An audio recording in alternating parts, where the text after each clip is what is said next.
Hey, Haya. Are you at your new place? I am. Oh, good. Good. Yeah. Very good. I Excellent. wish y'all could come over. You're getting that southern accent now. Good for you. Okay, so everyone can mute their videos and their mics. Same deal as always. If you have questions, you can either unmic since there's not a lot of people, or just put it in the chat. Anusha will get going. She's got a PowerPoint that she shared with everybody. You got it in an email, and yeah. Hey, Lisa. Hey, Hillary. So we're going to all mute our video, mute our mics, and turn it all over to Anusha, and we'll get started. I'm having trouble muting my video. But So it's down in the left corner. You see your mic going off, and then there's a video camera, and you just hit that, and it'll exit out. There you go. Okay. Okay. All yours. Namaste. Welcome back, everyone. Today we're just going to do another prerequisite video, but before we get started, let's start with a prayer since it's one day after Guru Purnima. Om Yo Vishwam Vidadhati Pati Satatam Samharayatyanjasa Srishtva Divyamahauschadischa Vividan Duri Karotyamayan Vibhrano Jalana Chakasti Bhuvane Piyusha Purnam Ghatam Tam Dhanvantari Rupamishamamalam Vandamahe Shreyase Vandamahe Shreyase Vandamahe Shreyase Om Shanti Shanti Shanti. So welcome back, everyone. Today we're going to actually talk about some of the basics of pathology as per Ayurveda. So since we've gotten into it, we've been talking about, of course, we've completed our GIT module, and we're now moving on to more complicated pathologies and conditions. And some, if we go through the textbooks and we look at the description of just the disease without actually reading some of the previous chapters, it seems sometimes a bit confusing or a bit minimalistic, and sometimes it doesn't really always add up together. But the reason why it comes in later in the chapters or later in the textbooks is because you're required to read some of the earlier chapters, which basically give you the tools to understand those chapters on those diseases. Okay, so what I wanted to do was I wanted to give you guys a chance to look at the basis of pathology and how we understand the development of disease as per Ayurveda. Now, a lot of these headings and these topics you actually have already been exposed to. It's just the details that maybe we haven't really looked at as much. And these specific details really play an important part in when you're starting to look at actual disease conditions and how it's either increasing or decreasing by certain factors, or why it's changing and sort of evolving over time. Okay, so that process is what I kind of want to give you the tools to be able to understand that process. So as we go through specific diseases, then that evolution and that process for the manifestation of disease will now start to make sense. Okay, so I just want to share with you guys, today we're going to talk about Vyādhi, which is basically, Vyādhi is the Sanskrit term for disease. It's the term that we use. It's not the only term that we use for disease, but it is one of the terms that we use for disease in Ayurveda. Okay, so I will share my PowerPoint with you, and so we can all take a look. Here we go.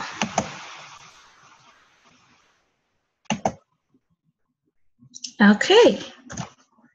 So Vyādhi or disease, as defined by Ayurveda, is that which causes pain or discomfort.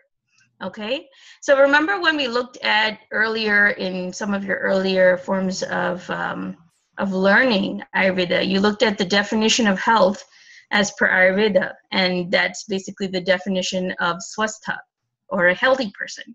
Okay, and Shushruta, he has defined that as samadosha, sama agnischa, samadhatu, mala kriya, prasanna atma indriya manaha swastha itya vidhiyate. So in that, I'm not going to go over this because you guys know this already. But in that, we're looking again at the balance of dosha, the agni, the dhatus, the malas, and the functions that these carry out, as well as the satisfaction and contentment of the soul, the sensory organs, and the mind. Okay, that's basically what a healthy person is defined as. So when you get to the stage of disease, it is basically a deviation of that. If you're not in the state of swastha, or if you're not considered as a healthy person, then you are in the stage of disease. And disease can be something that's very mild, like it's just a mild discomfort, or it can be something that is causing severe pain and causing severe interference in your daily life. Okay, so all of that whole spectrum comes under the realm of disease as per Ayurveda. So that's the reason why, whether you can name it or you can find the name in Sanskrit or you can't, doesn't necessarily mean that it's not considered or it's not understood by this science. What we look at is we look at this progression. So that's what we're going to actually look at today. So diseases have a very broad classification as per Charaka Samhita in his section where he talks about pathology, Nidāna sthana. The first thing he describes that you can categorize diseases in this manner, by the symptoms or by what causes the disease. So the first description or type of classification of disease is, it is either Agneya, which has more predominance of Agni or heat, and that's associated because of Pitta. It's more Shleishmika, which means it's actually more moist or unctuous, and that's associated with Kapha, or it's more Vayavya, which means there is more amount of functioning or hyper-functioning, or more amount of movement, and that is associated with Vata. There is also, if not this type, these are the gross types of diseases. There is the more subtle ones that can be then classified according to Rajasa and Tamasa. And if we remember, Rajas and Tamas are the doshas of the mind. The true nature of the mind is actually Sattvika. That is the actual innate quality of the mind. Whereas the deviations of the doshas of the mind are Rajas and Tamas. So therefore, if you have disorders that are associated or developing in the mind, it's usually associated with one of these two. Okay? So he's also described in Charaka Samhita the synonyms for Vyādhi. So they are Amaya. Amaya basically means that there is a vikriti or an imbalance that's caused by Ama. So that's either it's caused by Ama or the presence of Ama. But Amaya is also another term that is used for indicating disease. Okay? Gada means discomfort or disease. Atanka is a person who suffers resulting in a miserable life. So because of the fact that you have this disease, whether it be a mild discomfort or a very severe discomfort or with pain, it causes the person to suffer.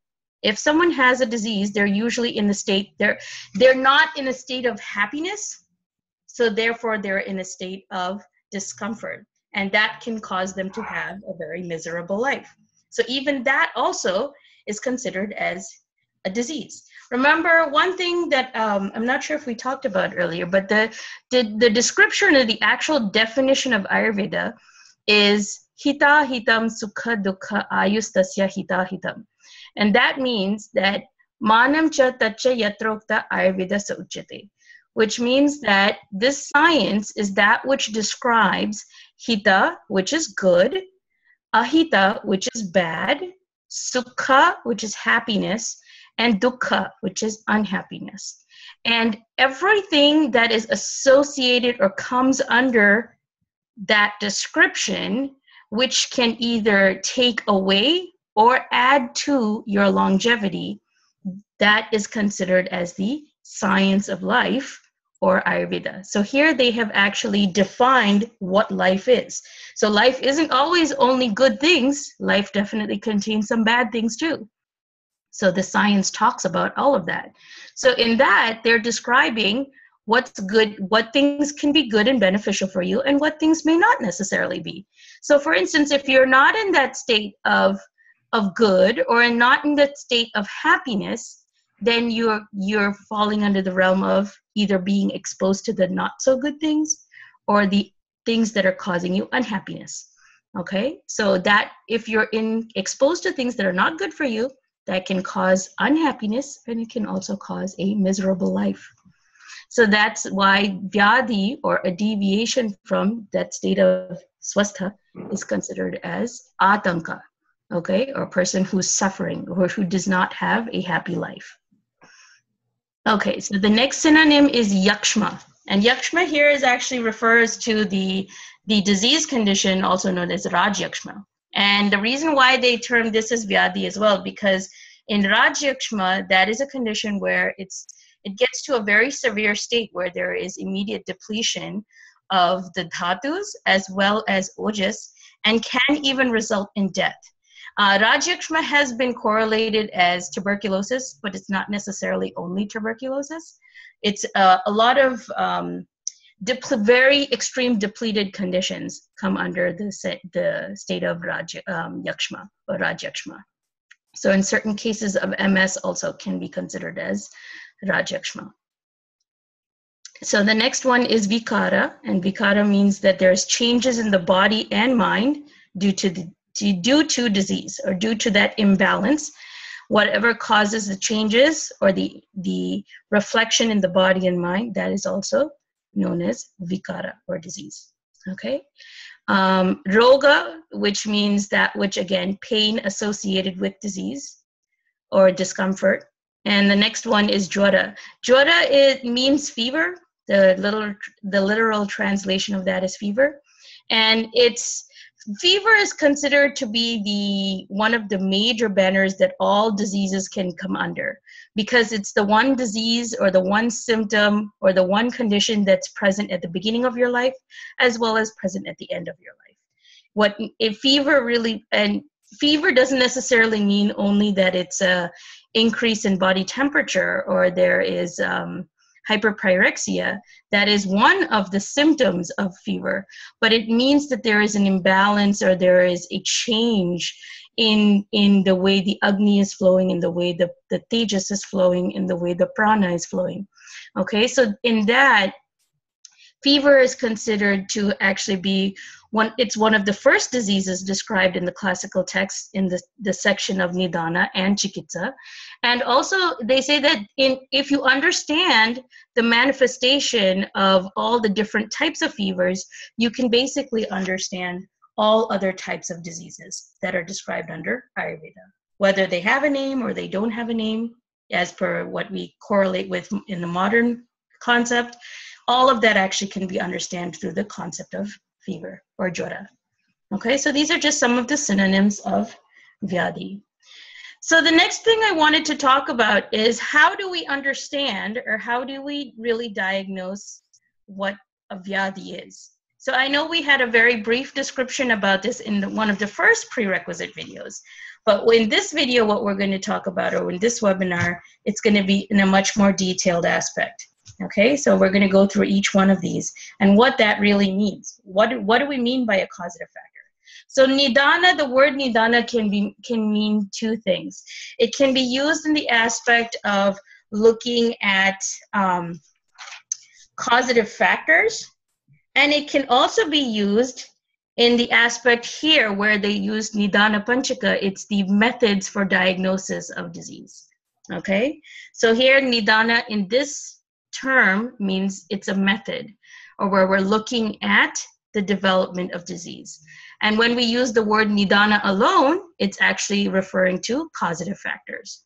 Okay?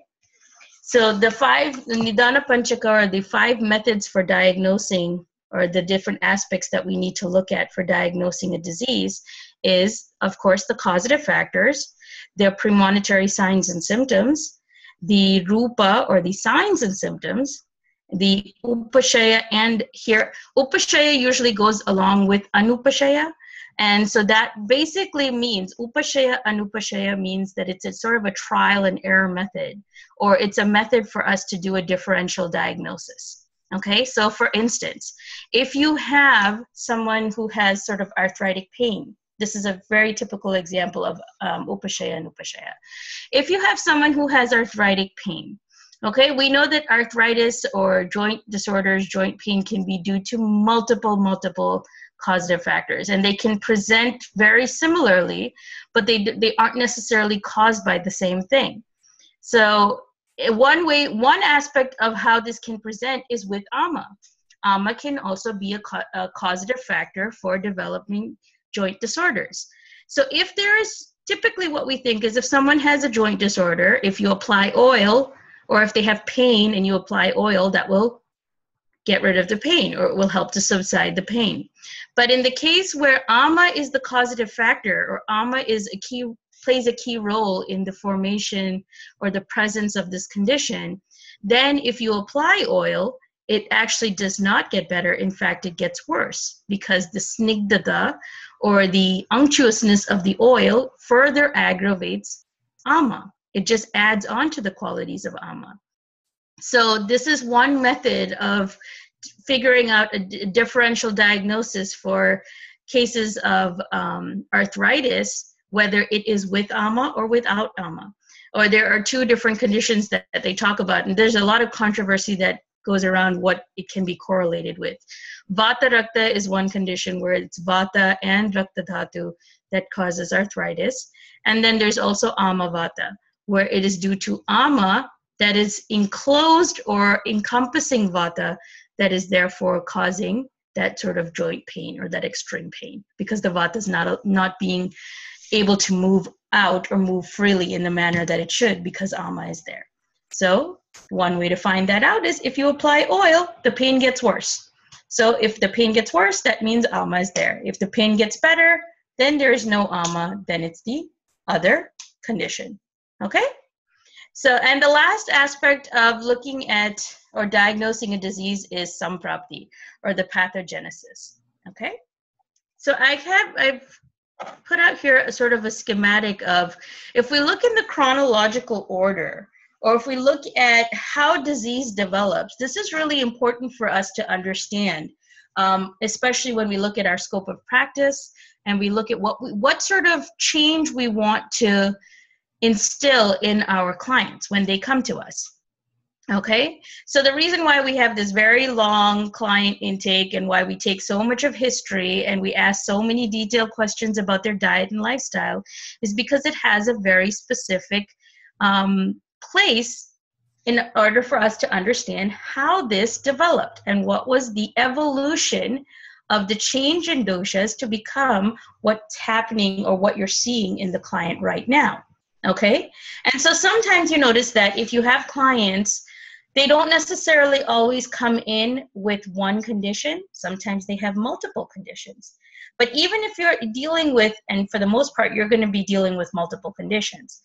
If the person comes in and they come in for something much more milder, like they're looking at, either they have pimples on their face or they have hair fall or they want to lose weight, that's what they come into you for. And well, the other stuff that I have is secondary. That's not really important. I don't expect you to really do anything with that, but this is what I want to do. So now that we know, and for those of you, all of you have a lot of good practice and have seen a lot of clients, you know that in order to make a change or in order to really address what they're coming to you for, all of these underlying factors has an important part to play in why that is manifesting. Because those issues that they're describing are basically signs and symptoms of the diseases or the disorders that are there internally. Okay, so if we're going to try and either get rid of their pimples or stop their hair fall or deal with whatever other issue that they really came in for, or try to lose the weight, you need to look at how that progressed to become that condition. How is it that this developed in the first place? Because one basic concept or theory in Ayurveda is that if there is an effect, there has to be a cause. Nothing can be manifested or can evolve or can be produced without a cause. It has to have a cause to have an effect. Okay? So therefore, whatever effects you're seeing or whatever that person is coming to you for has to have a cause. So how do we know, or what causes are we going to be looking for? Okay, so sometimes, we've kind of generalized and we've looked at certain aspects of the doshas or what's associated with the doshas. And so we think, okay, well, if someone has acne, then that might be associated with pitta. And therefore, if we do some pitta pacifying things, the acne should go away. But for those of you who have dealt with this, you know that sometimes it's not just that simple. It's not simple like just getting pacifying pitta and getting the acne to go away. Sometimes it's much more complicated than that, or it's a little bit more evolved than just pacifying pitta. So in order for us to now look at this aspect, in order for us to understand Nidāna and then samprapti and then the actual disease, therefore, if we understand this process, our treatment or our intervention becomes very clear and easy. So we can then choose what is the most appropriate. Okay? So in looking at the schematic, we have sort of a chronological order, or how the causative factor then produces and evolves to become the disease condition. Okay? So Nidāna, or causative factors. What is a causative factor? What can be a causative factor? There are multiple things. And we're going to look at even more specifically what can be considered as a causative factor. So causative factors can be something that originates internally. And for the most part in Ayurveda, that's what we accept. It's something that's happening internally, or that's initiating an change or an imbalance of the doshas internally. Okay, so that one of the major broad classification of causative factors is abhyantara, or it's an internal causative factor. Of those internal changes or things that causes that imbalance inside your body, of that you have the prakrita, or the natural changes or the natural causative factors for fluctuation in the doshas, such as the seasons, the time of day or night, or the particular stage of life, or even the particular stage of digestion. This is all things that you guys know. You know that there will be a variation and there will be a rise and fall of the doshas according to these prakrita changes. Okay? We also have vikrita changes, or vikrita unnatural causes. And so those unnatural causes, or those unnatural changes that are occurring, usually tend to be despite the ones that we expect. And we kind of talked about this a little bit over the weekend, but in case anyone missed it, I wanted this to be really clear. So they had sometimes you have unnatural changes, or other than what is the natural expected changes or the natural expected variation of doshas. And that can sometimes be induced by ahara, or your food, your dietary habits, or even vihara, your lifestyle. Okay? And you also have another broad classification, apart from that which causes internal changes or fluctuation in the doshas. You also have external factors. So Ayurveda does accept the fact that there are other external factors that can cause disease, such as what it's typically termed as is krimi, which krimi can mean bacteria, it can mean viruses, it can mean infections. Anything that can come in from the external to cause disease is basically termed as krimi, and that comes in from the outside. Okay? So if you have these particular, whatever may be the causative factor, sometimes it can be a single one of these, or sometimes it can be multiple. And that's what determines how quick or how slow it will transition to this next stage of dosha vikriti, or the imbalance of doshas. Okay, so remember we had just briefly mentioned the prakrita vikriti and the vikrita vikriti. So this is where we can look at in the prakrita vikriti, where there is the normal or the natural variation or imbalance of doshas that we expect. Okay, so we expect the increase of kapha in the spring, or we expect the increase of pitta in the summertime. So even in that, when there is dosha vriddhi, and typically when we look at for the development of disease, we actually always talk about dosha vriddhi, because in a vriddha avastha is when it can actually cause or manifest as a disease. Usually when it is in kshaya, or it is in a decreased state, it's just a deficiency which can very quickly be corrected by just helping to increase the doshas. So the deficiencies are not really strong enough to really be considered or pushed into the stage of a disease as such, but it's usually just an imbalance, and it's fairly easy to address when compared to dosha vriddhi. So whenever there is a disease state, it's usually due to dosha vriddhi, or an increase of the doshas. When we talk about the increase of the doshas, and this is again something that we mentioned before, but I wanted to clarify why this is so important.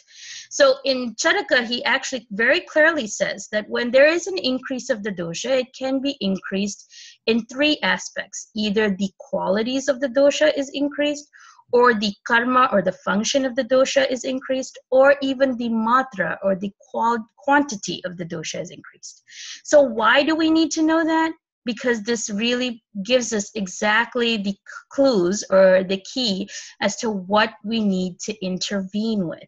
So an example, and I'll show you this again in another schematic in a second. So for instance, if you have vata vriddhi, or you have an increase of vata, and you have an increase of the vata qualities. For instance, dry is a very common, or it is one of the cardinal qualities of vata. It's not associated with pitta, and it's not associated with kapha. Dryness is only associated with vata. Okay? So if you have this increase of the vata quality of dryness or of rukshata, then what do you need to do? You need to do the opposite of that. So when they say that snigdha or oil application is very useful for vata, doesn't necessarily mean, it depends, and this is where we understand what it depends mean. Okay, so if the person has dryness, then the best or most appropriate method of pacifying that is by using snigdha, which is the opposite to the dryness. So you don't necessarily need all of the other things to pacify vata. You're getting sort of a targeted, clear idea as to what this aggravated vata really needs. Okay? Similarly, if you have the hyperfunctioning of vata, okay? So for instance, if vata moves, and vata moves a lot, okay? If you have the hyperfunctioning, vata moving too much, so for instance, in certain cases of diarrhea, okay, there is a vataja type of diarrhea as well. And in certain cases of diarrhea where vata is moving out too much, we actually want to hinder or slow down the movement of vata. Similarly, if there is a situation where you ever notice if you have a cold and you have a runny nose, and the type of phlegm that is coming out is not a typical kapha type of phlegm, it's more of a watery, clear fluid, which is actually more of a vata type of exudate. That, again, is a vata condition. So in both of those situations, when there is too much of vata moving out or too much of vata involved there, it's the hyperfunctioning of vata, we actually want to slow the vata down. And how do we slow down the vata? We slow it down by using using grounding, absorbing foods. So this is a situation actually where curd or yogurt will be very useful. So instead, in that situation, if you think, oh, well, it's a vata aggravation, so if I put oil, it should just get rid of it. And sometimes you find that even by application of oil, it's not helping. The reason why is because that's not really looking at what's happening with the vata, right? If you're having hyperfunctioning or excessive movement of vata, you want to slow down the vata. And we will talk about this even in more detail in this module. But this is just an example. So for instance, if you have that diarrhea, one of the good things to help block or slow down the movement of vata is actually yogurt. So typically in a normal healthy person, we say yogurt really isn't a good thing. Why? Because it blocks the channels. However, in this situation where it's moving too much, we want to block the channels. So in this situation, it is appropriate to use something like yogurt that helps to block the channels. So it helps to stop or slow down the excessive movement of vata. Okay? Similarly, now in the other situation where there is excessive quantity of vata, okay, there is too much of vata, and vata it's just getting stuck, and it keeps building and building and building. In that situation, you actually do want to get the vata moving out. So in that situation where there is too much of vata, you can help here. It helps to have the grounding foods. It helps to have food or things that actually induce purgation and that actually help to ground and get the vata moving out. So as you can see now, if you look specifically at what is happening with the dosha, the increase of dosha, what you need to do in that situation becomes all the more easy for you to understand, okay? Sometimes it's as simple as 1 or 2 or 3. Sometimes it's multiple things. And that's the reason why, depending on the multiple things, that's why your intervention can be more detailed, or it can be a very simple one, okay? So hopefully that has started to give you guys a little bit of a clearer idea as to the sort of picture that you should be creating in your mind when you're talking to your clients and when you're trying to figure out what exactly is happening in that person, okay? So this is also another good aspect to look at, because this also helps us to determine how complicated or how chronic the condition may be. Sometimes what you find is in the beginning aspects, when there is a mild increase of dosha, it tends to first indicate in the sense of the qualities. You just start to see a predominance or a heightening or more presence of the qualities of that dosha. When it starts to get even more aggravated and there is more of these causative factors feeding into the dosha imbalance, you start to see it getting to the increased function of that dosha, right? So the more this keeps going, and this is a cyclic process. You get this, and then you're continuously feeding into it. Because if you look at these causative factors, these are things that don't just happen at one time and then stop. These are things that are continuously there. They're always there. The person is always exposed to this, okay? How much of this is really contributing to the dosha imbalance determines how severe this increase really is. And then that determines then how quickly or how severe the disease that it then manifests as. And also that helps us to understand how severe or how intense or how aggressive we need to approach this condition. Okay? So this really helps us to figure out creating this picture in our mind when we're talking to our clients or when we're asking all of these questions. This is what we need to do. We need to figure out that sort of chronological evolving of the doshas. Okay, so you now, as you see, if this causative factor continuously even more is aggravating the dosha, you end up getting more in the quantity of the dosha, okay? And as we look at it, keeps trickling down and getting worse and worse and worse, the intervention needs to then become stronger and stronger and stronger, okay? And usually when we get to excess quantity of dosha, typically what they talk about in treatment is there are two aspects. You can either pacify the dosha, or if it gets too much in quantity, then you need to cleanse out or push out the excess dosha, which is basically what you're doing with cleansing, and it's basically what you're doing with panchakarma. Okay? When it gets to this aspect, that's what you're doing with panchakarma. And when we look at this, even when we're doing this for the seasonal variation, we do a mild version of shodhana. When we're doing it because of this factor, the unnatural changes, and it is excess quantity of doshas, then you do the full-on intense panchakarma. So does that now start to come together and start to make sense why we need to look at the causative factor, then the evolution of the dosha imbalance? And then if this is continuously growing and there is more chronicity and there is more involvement, then it can even develop into a disease. Okay?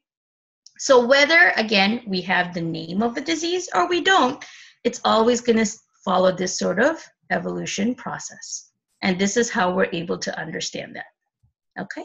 So when it develops and becomes a disease, in disease itself, there are, again, classifications. How do we understand what this disease is? Is it a disease? And there are two broad classifications for disease. It can be non-atmaja, or where it is involving only one dosha. It's purely just that dosha alone. So the signs and symptoms of that disease is just that dosha. And this is where we look at the 80 Vataja disorders, the 40 Pittaja disorders, and the 20 Kaphaja disorders. Okay? These actually can be considered as disease. For the most part, they're signs and symptoms, but they still have kind of followed this sort of evolution for it to become these non-atmaja vyādhis, or these single dosha disorders. So the good thing is, usually this single dosha disorders, again, is still fairly easy for us to address because it's just one dosha. So even if it is just one dosha with all of three of these, we still know what we need to do for vata, if it's a guna, or if it's a quality issue, or a function issue, or a quantity issue. Okay, for the most part, even in the multiple things that we have, can still address all three together. Okay? So if it's purely one dosha, or purely pitta, or purely kapha, it's still fairly easy for us to address. When we get to the other aspect, the samanya vyādhis, here there are multiple doshas. So it's usually, it can be either combination of two doshas or combination of all three doshas. And that's when you end up with actual specific disease names or specific disorders. That it's not just vata, it's not just pitta alone, or it's not just kapha alone, but it's actual multiple factors that is contributing, or that's working together for this disease to be manifested. Okay?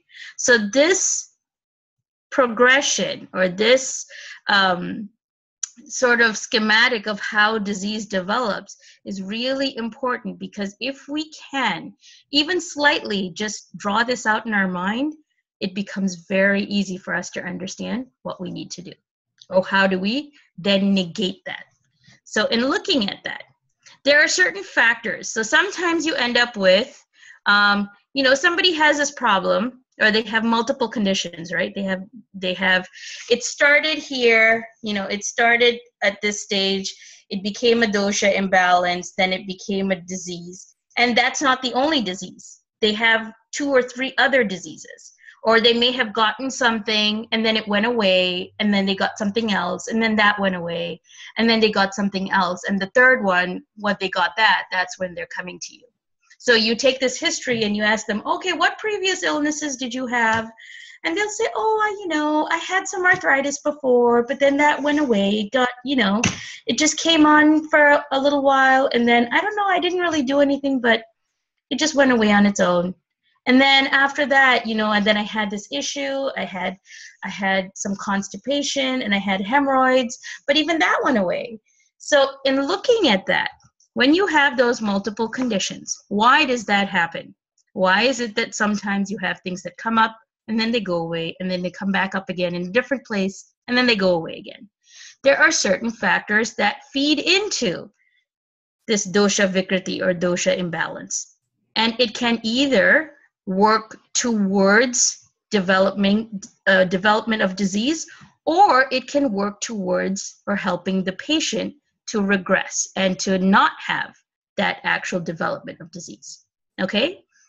And for the most part, if you look at all of these multiple conditions that a person has, they all follow the same sort of manifestation or the same sort of evolution. If you look at, because if you don't treat or get rid of the causative factors, the reason I put these round arrows is because they keep feeding into it. If you have a causative factor, it is like a cyclic process. You keep feeding into it on a daily basis and it just keeps getting worse. So that gets worse, that keeps pumping out more and more increase of doshas, that keeps building and building and building till the point where it then just needs a trigger factor to become a disease, right? So sometimes it gets strong enough, or you have certain things like the seasonal conditions or the seasonal variations that add to the qualities that will help for the development of disease, for it to become a full-on disease. Sometimes you have your dietary habits. The person is, again, they're continuously adding on to this, so that helps in increasing the disease. Sometimes it's the lifestyle. And seasonal is not the only one. There are multiple other factors as well, which we'll look at in a minute. But these all can either help in exacerbating the condition for it to then enter into the realm of disease. Sometimes what you find out is when it comes up and then it goes away, you may have had these same factors that help to then actually negate this or to balance off some of that imbalance. Okay? And that when that happens, that works towards the rogi or the patient in helping to reduce the condition. So the reason why I put the arrow this way, it's because it's going against the development of the disease. So it can either work towards developing of disease, or it can work towards the favor of the patient and regress. Okay? So there are multiple factors that play into that progression as well. And in seeing that, that's how we actually understand, again, all of these multiple conditions that somebody has, they're usually all start off in the same manner. They usually always start off with these nidānas or these causative factors that play into the situation that then develop into disease. And if you have these other ones that help to negate it, then it'll go back to just a dosha imbalance. And if you keep giving in things that help to negate it again, then it will go back to just being, it'll go back to balance of doshas. Okay? And sometimes it just goes back here, and then you start back with the cycle again, and then they go back.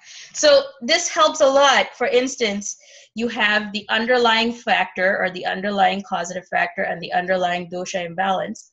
But remember we had talked about the roga bala or the rogi bala. This is what we were talking about. Okay? So the roga bala or the strength of the disease requires sometimes these other things to continuously feed into it. So when you, for instance, they said, oh, I had this arthritis and then it went away. Maybe it was the seasonal factors or the dietary changes or something else, or maybe they, it was raining a lot and I couldn't go running, or I didn't, I wasn't outside walking all the time. So because I wasn't walking, I didn't really think it was a big deal, but something changed that would help to reduce the intensity of that roga. Okay, it has reduced the strength of the roga, and therefore it has actually helped to increase the strength of the patient. Okay, so this is typically what happens when you have these diseases and when you have multiple diseases. This sort of schematic works for all of it. Okay, now Why again is this so important? Because this is what determines what we need to do. And in treatment or in Chikitsa for Ayurveda, there are two aspects. One is Nidāna Parivarjana, which means that we need to negate the cause, because negating the cause will help to stop the cyclic process of feeding into the dosha imbalance and feeding into the disease. However, just by negating the cause will not get rid of the condition. It can leave the condition at status quo, but it will not further increase the condition. It may not necessarily decrease the condition. Okay, so this is one aspect. It's just one aspect. And one thing is that till now, at the level of just dietary or diet and lifestyle advice, this is what you guys were addressing. You were looking more at this part right here. Okay, this was kind of the scope of practice. And if you're looking at just very mild increase and decrease of doshas, sometimes this can be sufficient enough, because all of those other factors, all of these other factors, again, will help to, again, add to the patient or the strength of the patient and not let it progress to become disease, okay? However, if you have a more complicated condition or an actual, once it has crossed over and fallen into this Vyādhi state or disease state, then it actually has a track record, or it has enough strength. Remember I was telling you about strength? It has enough strength that it has now become a disease, okay? And once it crosses over and it becomes a disease, then it does not always need to have this Nidāna for it to exist. Okay, the Nidāna or the cause was originally there and was originally responsible for the production of this disease. However, once it crosses over here, you can still negate this cause and still end up having this effect. So sometimes what you have to do is then negate the effect as well. Okay, so you notice like, okay, well, somebody had you know, they had grahani, or they had diarrhea, or they had atisara, they had diarrhea. So I gave them, you know, they ate some yogurt and that really helped. And it got rid of, you know, it got rid of their diarrhea. So they feel better and they're not going as much anymore. But 2 weeks later, then it comes back again. Or 2 weeks later, then they're constipated, or they end up with some other issue. The reason why is because, again, you may have gotten rid of some of the causative factors, or you may have gotten rid of some of the symptoms, the immediate symptoms, or the presentation of it. But if the underlying cause is still there and the underlying pathogenesis is still there, then it will definitely just wait for a trigger factor for it to show up again. And it may not necessarily show up the same way as it did the first time. But this is where, when they talk about that kavaigunya, or that weakness in the body, this is what they mean. It will look for and it will wait. And the good thing is, now we know that doshas don't sit in one place. They sit in multiple places, and they carry out multiple functions. So the minute they find, or they get a chance, they're always looking for a chance. They get a chance to manifest, or something that is going to trigger them, then they again show up and fall into that Vyādhi state. Okay, so you need to look at both aspects. You have the negate the cause as well as negate the effect. And what you're learning now, and what we're talking about now, especially for specific diseases, once it's crossed the state, is how to negate the effect. Okay, that's what we're looking at. So another thing that I added in here, and you look at the bottom here, it says anubandha and anubandhya. Sometimes, if, for instance, somebody comes in and they have multiple conditions and they have this chronic pathology, what happens is, if you continuously have more and more and more nidānas and more causative factors continuously feeding the cycle, you will end up with a primary disease. So a greatest example for this is like diabetes. You end up with diabetes, and that's your primary disease or your major pathology. And then if you continuously keep feeding and keep the cycle going, it will then cause this anubandha can then become the cause for a secondary condition because it's uncontrolled or because you're not really getting rid of this. So the disease itself becomes so strong that it can then develop another disease, okay? So in saying that, sometimes it becomes even more complicated because you have this secondary condition as well as this primary condition, as well as this causative factor that is continuously feeding this process, okay? So when we get to that situation, then our treatment plan becomes a little bit more complex. And depending on what that primary and secondary disease is, we then determine which one we need to address first or how to address the first one. Okay, and sometimes, depending on what it is, sometimes you address the secondary one first. And then otherwise, sometimes you need to address the primary one first. Okay? So in looking at this now you see that there are multiple aspects to when we look at treatment. And this will come to start to explain when we look at specific disease disorders. Okay, because this is what each and every module following up now is going to be talking about. And we talk about various causative factors and how it creates that imbalance in the doshas, and then it follows this pathogenesis to disease. Okay, so what are different types of causative factors? There are multiple things that we can consider as a causative factor. Okay, this first classification of Nidāna or causative factors is one that you all know. It's a very common one. So asatmya indriya artha samyoga is the inadequate or the perverse or the excessive use of the sensory organs. It is abnormal asatmya or not healthy combination or contact between the indriya or the sensory organ with the sensory objects. So whether that is inadequate samyoga or hina yoga or mithya yoga or ati yoga, all of these can cause an imbalance with the sensory organs, and therefore that can help to produce disease. Of course, this helps to produce specific types of disease, but it still is a causative factor for disease. Okay.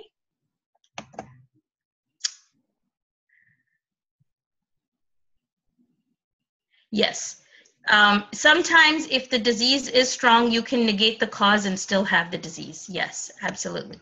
And I will give you an example of that in a second.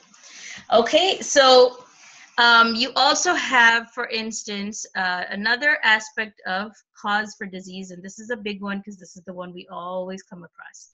And we may all even fall into this section, is prajna pradha, and that is willful transgression, and what they specifically describe is actions against better judgment, actions through either the body, mind, or speech. So that includes, for instance, if you're gossiping about somebody else, that is also considered as prajna pradha.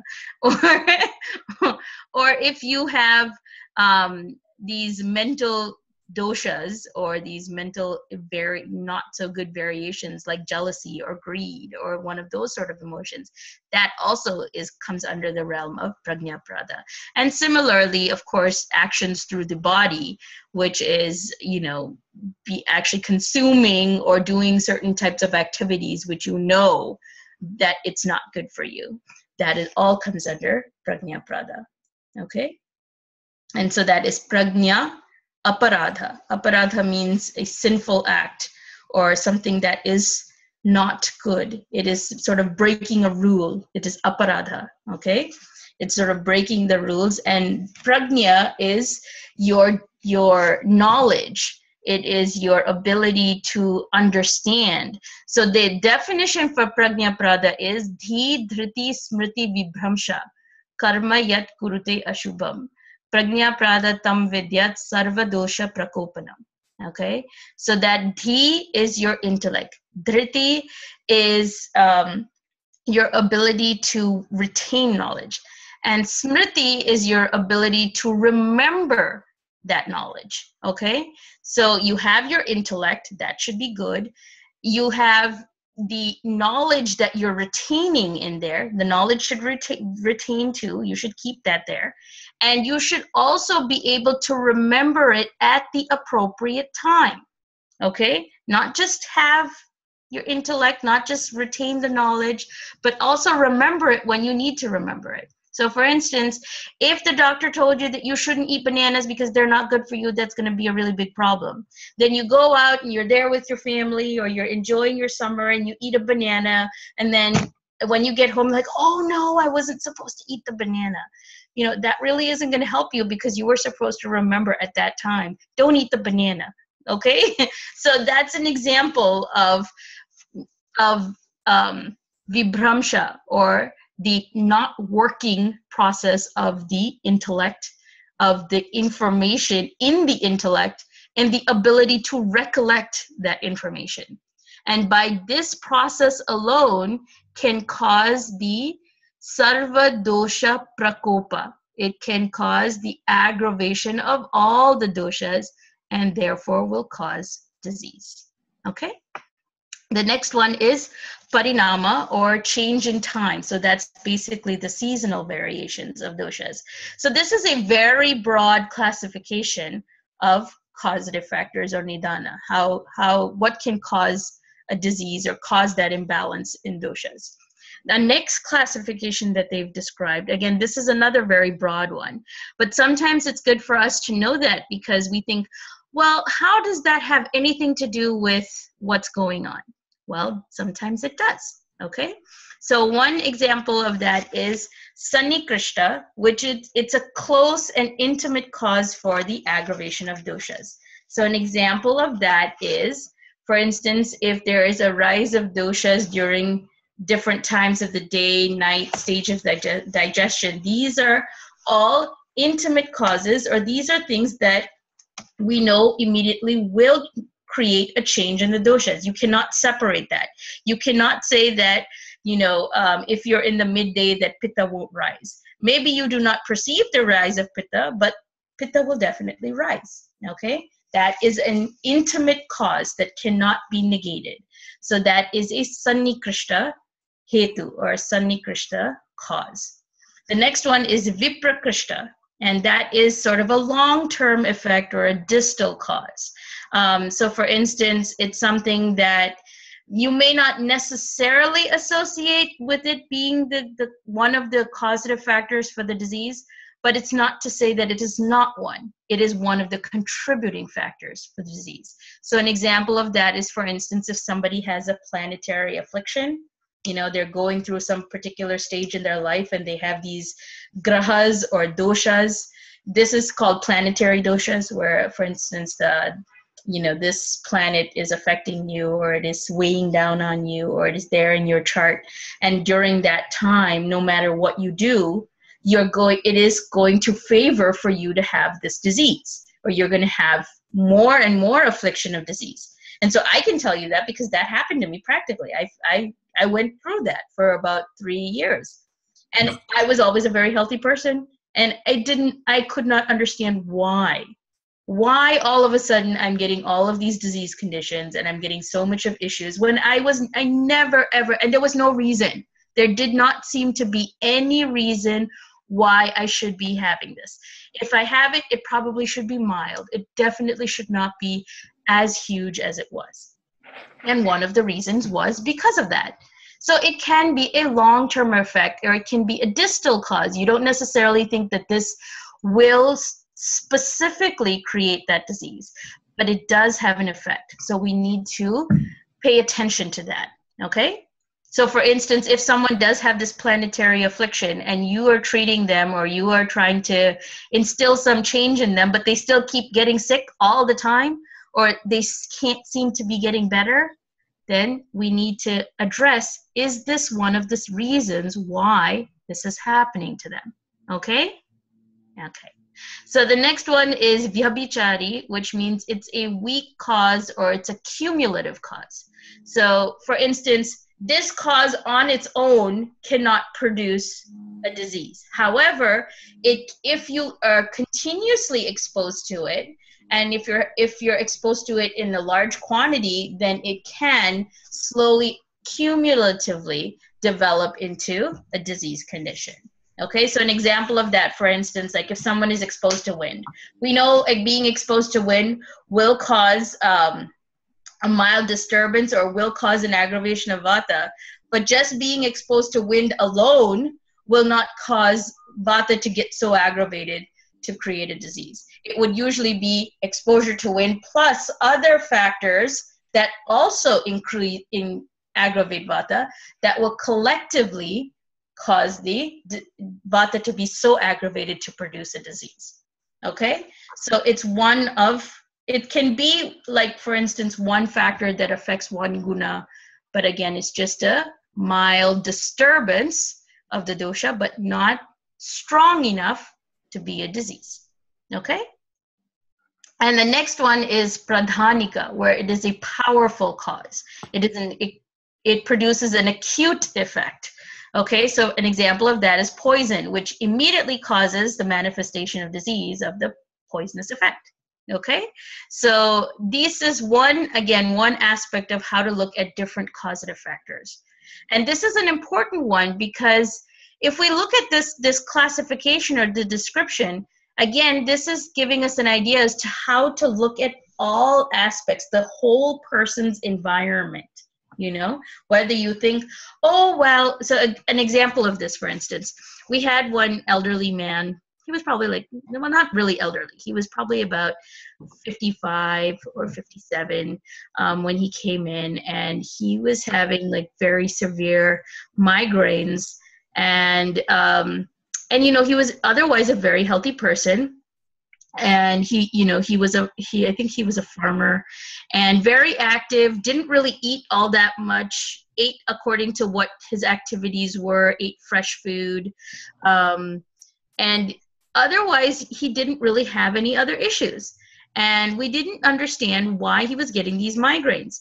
So we looked at all aspects and different changes. And yes, there might have been a mild accumulation of doshas, but it didn't make sense why there could have been this extreme presentation of this migraine. So then we started asking him other factors, you know, what's happening with your family, what's going on. So then he told us that, oh, his daughter is getting married in 2 months and that he has to collect the dowry for her marriage. And because of that, he was trying to do this and he's really worried and he doesn't know if he can do it. And then we understood why he was having this migraines.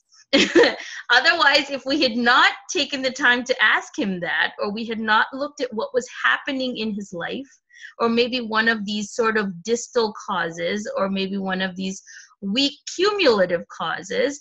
But the fact is, it seems like it's not a direct cause, but it clearly turned out to be sort of a trigger factor, or it turned out to be something that would allow this condition to immediately manifest. And then after his daughter got married and all of this was over, then it went away. So sometimes we need to look at those aspects, and we need to look at what's causing this situation to be as severe as it is. Now, if we can give him, we can tell him to do Shirodhara, and we can tell him to do all these vata pacifying conditions. However, that isn't going to really help in the situation what he was having. Because ideally, one of the major trigger factors of the cause for this was the fact that his daughter is getting married. Okay, so this is one aspect of why it's so important for us to ask these questions, and why it's so important for us to look at the big picture and try to piece together how they are all working in a synergistic manner to create this imbalance. Okay, so the next one, Another description or another classification, of course, we have 1,000,001 classifications in Ayurveda. Another one classification of Nidāna is according to this particular type of hetu. So that's dosha hetu, which causes specific aggravation of doshas, which we know. For example, dry and cold increases vata. Another type is Vyādhi hetu, or causative factors that is specific for manifestation of a specific disease. So for an example of that is smoking causes lung cancer. That is specific to lung cancer. So we do know that that is a specific cause for this condition. Another one is Ubhaya hetu, which means it comes under both.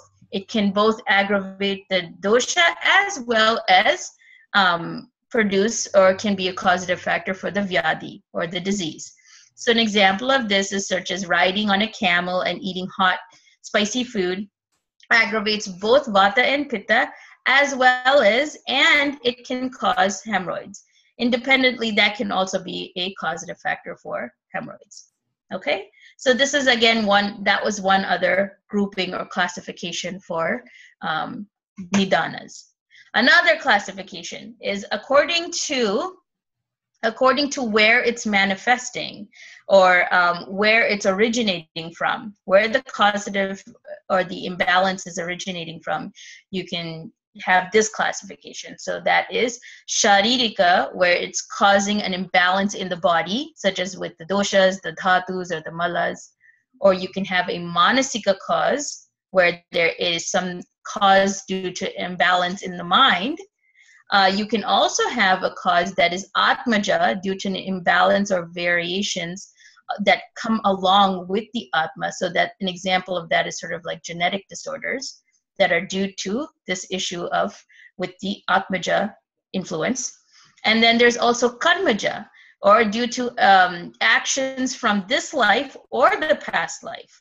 And so that's why they have described sadvrita, or these good conduct or moral conduct that we should follow, because sometimes even your bad karmas can produce effects, or it can be a cause for producing effects either in this lifetime or even in the next lifetime.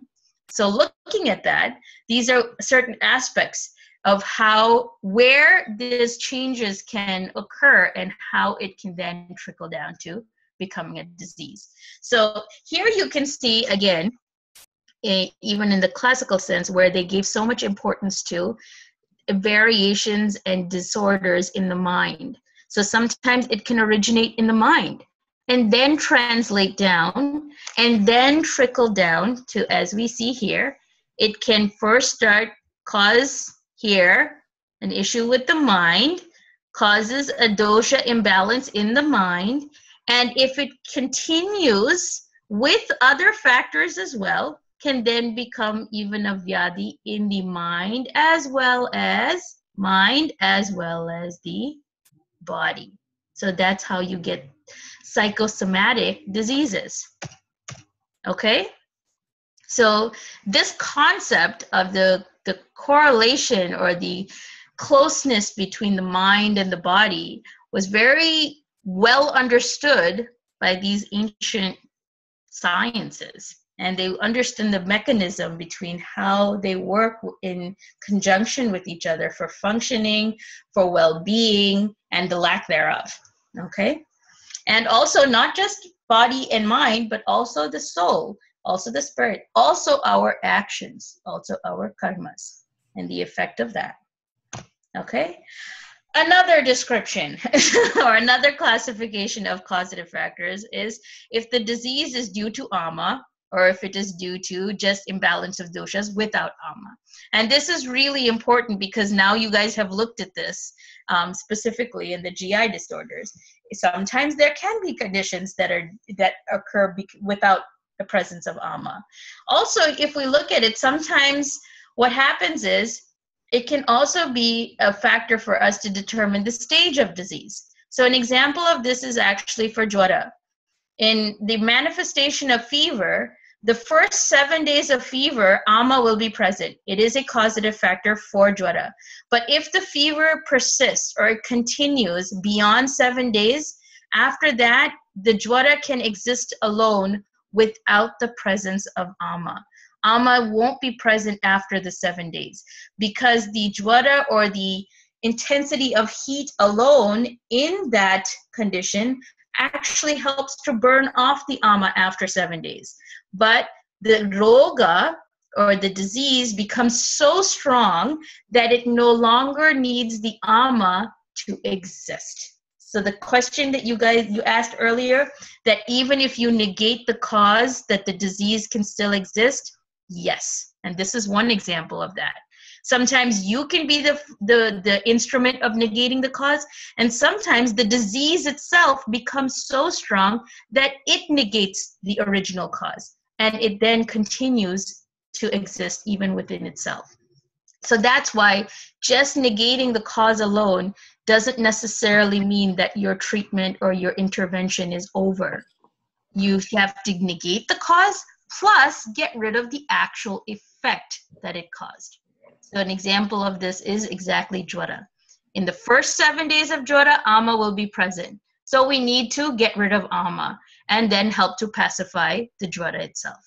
However, if it crosses over the 7 days, ama is not there anymore. So what you actually need to do is not really address ama, but you actually need to try and get rid of the jwara itself. Okay? So hopefully that's a little bit clearer. And we will go over this again because this is going to come up again and again and again when we start talking about diseases. So in ama, the role of ama in the production of the disease, as well as looking at the stage or the chronicity of the disease, okay? Another general, other types of nidānas that have been described, and these are more actually pertaining to our now present time, is issues like environmental pollution or paryavarna. And that comes actually under Janapada Udvamsa, which is one aspect that also has been described in Charaka. When they talked about it in Charaka, they were talking about communicable diseases. So for instance, if you live in an environment that's not clean, you have storage of water, or you're storing your grains, or you're storing your food in an unclean environment, how that can then develop into disease. So communicable diseases, even in those days, were still very well known. They did understand the importance of cleanliness and sanitation. So thinking that culture was not advanced, and it was not very cultural, or what is the word I'm looking for? They didn't understand the necessity of cleanliness or sanitation. It was very clearly described by Charaka. It is there in Vimanasthana, where he talks about Janapada Udvamsa and the necessity of keeping things, your environment and your society clean, okay? And in that also sort of, it very broadly describes about certain non-communicable diseases as well, okay? And of course, it talks about the environmental pollution and how that affects your food and how that affects your health. Okay, so the next one classification, or one causative factor, of course, partially mentioned earlier, is krimija, so bacterial, parasites, viruses. That has been described in some of the later texts. So in the Laghu Trayis, the more later texts, for instance, in Madhava Nidāna and in Bhava Prakasha, they have described a lot about viruses. They, in fact, in Madhava Nidāna, they have described smallpox and measles. Those all have been described in those texts. Okay, Vyavasaya is occupational, of course, because that can be a very huge factor for, or causative factor for disease as well. Abhigataja, which is injury, and Aushadaja, which is side effects of medication, because that, again, is a very, very common factor that we are going to be faced with in this day and age. Okay, so this is, again, a very large, very general description looking at all the possibilities that can cause an imbalance in the doshas. And if we're continuously exposing ourselves to all of these multiple, sometimes it's one, sometimes it's multiple, how they work, how they cause imbalance of doshas, and how that can then progress into a disease. Okay, so in saying that, one thing to remember is that when this doshas are aggravating and when they are actually getting to that stage of imbalance and they're building and building, they actually start to move. Okay, and this again is something that you guys have already come across in your earlier training, but this plays a very important role now in us understanding how disease works and how severe it is. So here we know about the doshas being in their general regions or their domains in the different aspects or parts of the body. So here in the classical text again, they say due to physical activity, intensity of heat in the body, unsuitable ahara vihara, it gets propelled by the quick activity of vata and the doshas move. Where do they move? They move from the koshta, which means the koshta is this whole thing right here, which we talked about. So, you know, in this upper part of the koshta is where kapha is, the middle part of the koshta is where pitta is, and the lower part of the koshta is where vata is, and that's their domains, that's their home. So they move. Depending on these factors, it can then start to migrate and move to the shakhas, which is basically the extremities. And extremities doesn't necessarily mean it has to go till the bone. It just moves to the extremities, okay? And if it keeps getting worse and worse, it will then start to affect the bones. And if we look at even in the progression of the dhatus, the bone or asti dhatu is one of the lower dhatus. So that also indicates the chronicity. And it also indicates how severe or how strong the roga is. Okay, so the more it travels or the further it travels, the more intense or more strong the roga or more intense the roga bala. Okay, and then it can even after it gets to the bones, it can also settle and start to affect the marmas, which is partially the vital organs as well as the vital points in the body. Okay, so in these different stages, we can look at also the intensity of how strong it is, how chronic it is, and how much aggressive we need to be to then create a change in these doshas.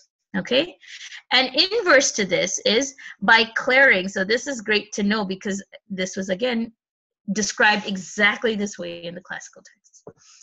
By clearing the orifice of the channels, that is cleansing, and by increase of moisture, agitation of doshas, and by the pacification of vata, the doshas move back to the koshta.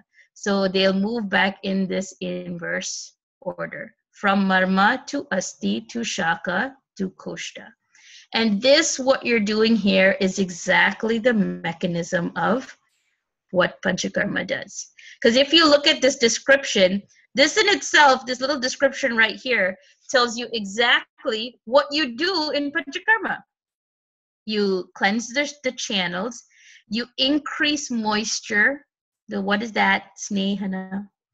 Then you agitate the doshas, and you pacify vata. How do you do that? By svedana. And then what do? You induce then the Pañcakarma or the karma, the shodhana, and that will cause, in this process of doing the sneha as well as sveda, that is what causes the doshas to come back to the koshta. And once it reaches here, it's very easy to then cleanse it out. So this is what we're doing when we're doing Pañcakarma. Okay, this is the reason why they tell you to do sneha, sveda, then shodhana. Okay, so this is how the doshas move and how they can either increase and start to get to this stage of chronicity, and then we can then bring it back and get rid of it. Okay, so we still have some time. So the next stage is the Shadkriya Kala that we need to look at. The next stage is the Shadkriya Kala that we need to look at. Okay? And hopefully now this is giving you an idea. It's getting a little bit more clear and more clear as to how the doshas are starting to react. Okay? So now we in the last slide we talked about how the doshas are moving. But in order for it to move through those stages, it needs to actually be aggravated. Remember I was telling you about the chronicity or how bad it actually needs to get? This is what describes that. Okay? So in Sushruta has given this great description about the stages of samprapti, or the stages of pathogenesis, of this evolution of the doshas. So first it undergoes chaya, or mild increase. And this usually happens, the doshas increase within their own domain. And in this situation, typically there is an aversion to the Nidāna, or the causative factor that caused the increase of the dosha. So they don't necessarily like those qualities, or they don't want that Nidāna anymore. They'll be opposed to that Nidāna, whatever that Nidāna may be. So for instance, if the Nidāna was that you had ice cream and it started to cause too much of kapha in your sinuses, then once that kapha is there, now the only exception here, sorry about that example, the only exception here is kapha, is because when kapha increases, it also still wants to gather more, okay? But in other aspects, like a better example is, for instance, pitta. If pitta is aggravated and you ate something really spicy and it gave you heartburn, you're not going to say that, okay, I want to eat something more spicy after I have heartburn. That doesn't sound very good. But if you have actually a kapha increase, like you have a cold, you still feel and you still crave to have more sweets. You ever notice that when you have a cold, you crave sweets? That's because kapha has the ability, it's consistently wanting to build more and to accumulate more. So that's why kapha does desire similar qualities, whereas vata and pitta will desire opposite qualities to pacify the aggravation. Okay, so this is a mild increase of the doshas in their own place.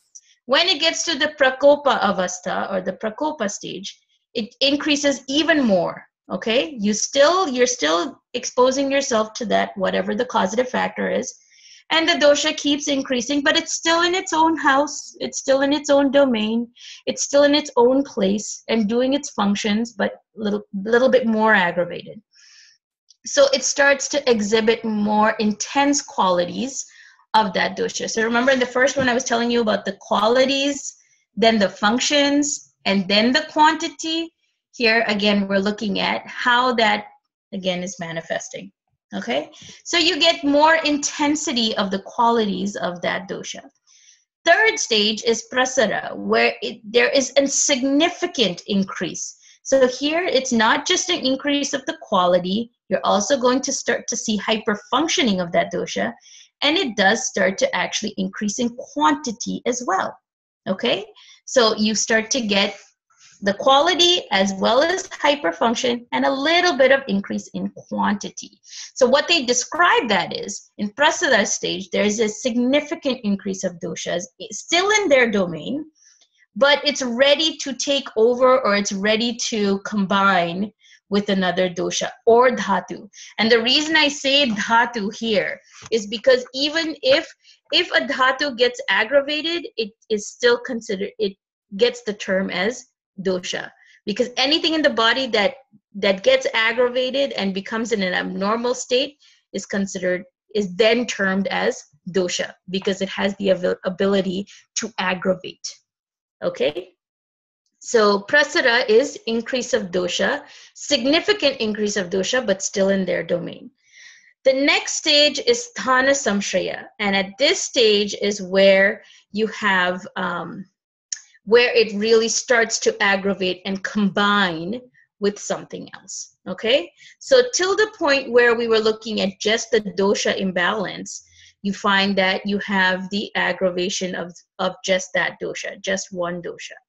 But at this stage, so this till here, till prasada, you're going to start to find a lot of the nanatmaja vyādhis, or the single dosha vyādhis. Okay, But here, when it gets to sthana samshriya, that's when it gets into the Samanyaja Vyādhis, where there is more than one dosha.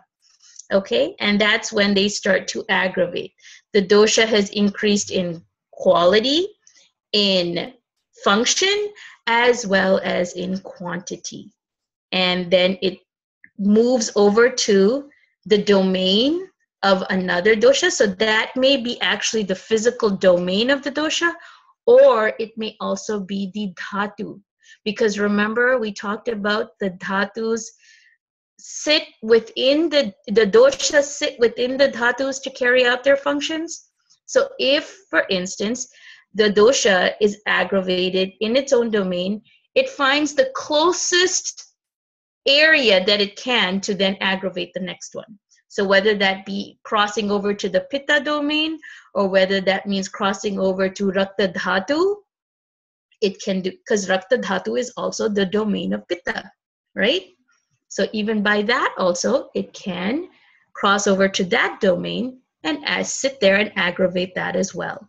Okay, and that's when there is a dosha dushya samurchana.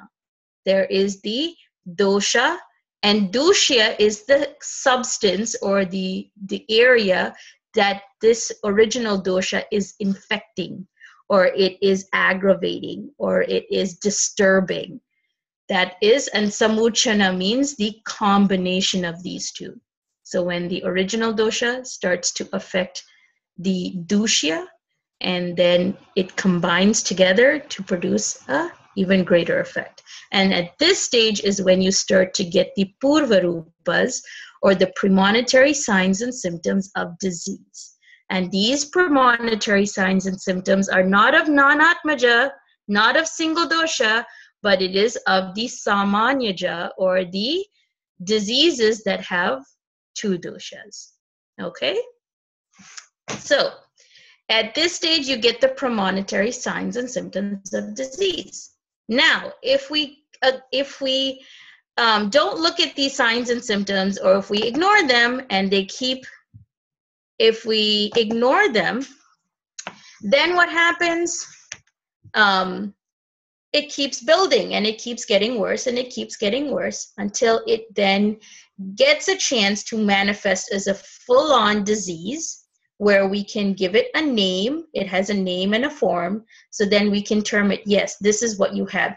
You have prameha, or you have diabetes, or you have jwara, or you have grahani, or you have arshas. We can then definitely name it. This is exactly what you have. Okay? That's vyakti. That's when there is, vyakti means to be seen.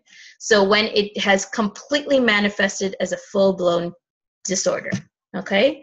So that where there is clear signs and symptoms of that disease. The last stage is bheda. If it keeps going, now remember, this is a cyclic process as well. It has to keep going and keep going and keep going. If it keeps going, remember when we looked at grahani and when we looked at arshas, you have the samanya, the general signs and symptoms, and then you have the specific signs and symptoms. So this is what that means. If it stops at the stage of vyakti, you get the general signs and symptoms of that disease. If it keeps going and you keep feeding into that nidāna, and it keeps in that cyclic process, it will then develop into the specific type of the disease, where it then falls under bheda, where it's classification of doshaja type. So it is either vataja type of the disease, or pittaja type, or kaphaja type, or tridoshaja type. So that is again more chronicity of that condition. Okay? Okay, so I think we will stop there for today.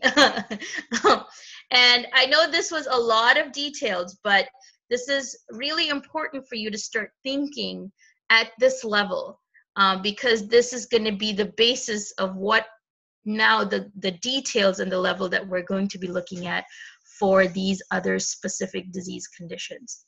Okay? And even though we're looking at neurology, which is basically Vata Vyādhi, and it is predominantly Vata, there are a lot of nuances of Vata being the first one, or Vata being the main one, but it's not necessarily always Vata alone. Okay, and that's why you get so many variations. So the question for today's seminar is, at which stage of Samprapti do you find Purvarupas? Okay, great. So I know we didn't leave too much time for questions, but we're going to continue this in the next webinar as well. We're going to try and finish all 5 of the types of Nidānas, the Nidāna Pañcaka. So we'll go through Purvarupa, Rupa, Upashaya, and Samprapti.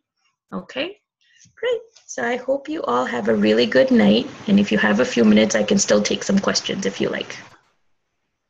Thanks, Anusha. You're welcome.